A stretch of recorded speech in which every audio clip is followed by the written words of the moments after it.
Hi there, this is Billy Tarasio with Modern Law, and we're going to do the tip of the day. And if you hear children in the background, it's because it's after school at my house, and I've got 4 kids, and my 2 teenagers brought kids over, and that's why they're here. And they got a nanny downstairs, and it's not going to stop us from doing the tip of the day on this Friday.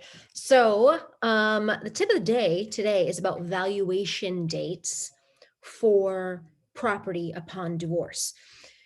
Now, most of you know that for community property states, the community ends on the date of service. And so any money that you earn after that is your own sole and separate money.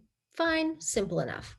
But when we go to value a house and when we go to divide a house, or when we go to value an interest in a retirement account, what date of valuation should we use? So let's take the house for instance. If you own a house and it's worth $300,000 at the date of service, it's possible that it might be worth, I mean, here in Arizona, things are going crazy. It could be worth $350,000 by the time you get divorced.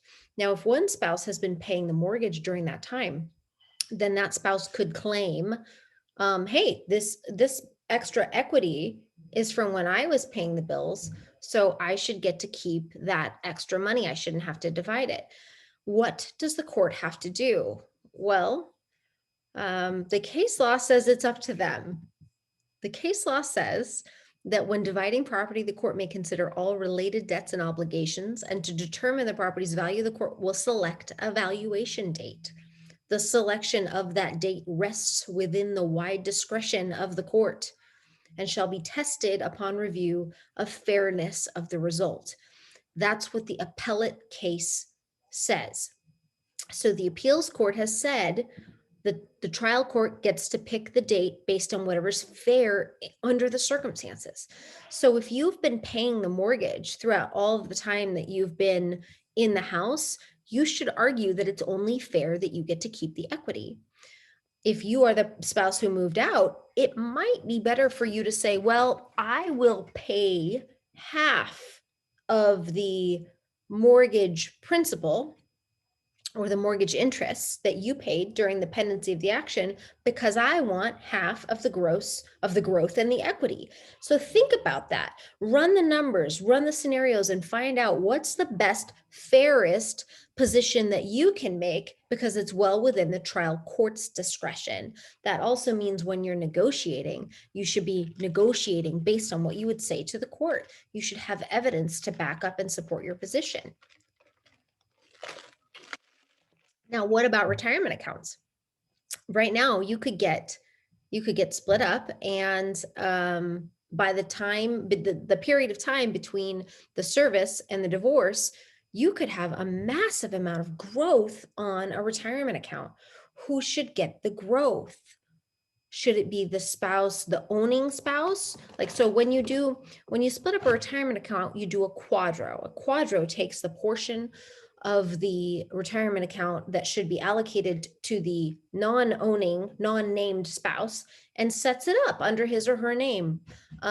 Now, how much? It's usually subject to gains and losses. So usually it means you would take whatever was half of the portion at the date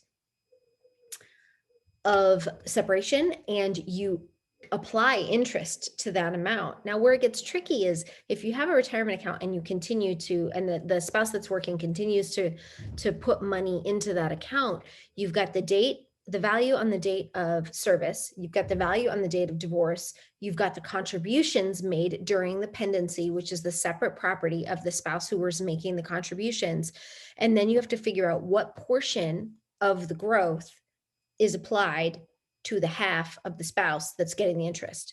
So it's tricky, and valuation dates matter. And this is something that you should be tracking when you are making your argument and when you're talking to your lawyers.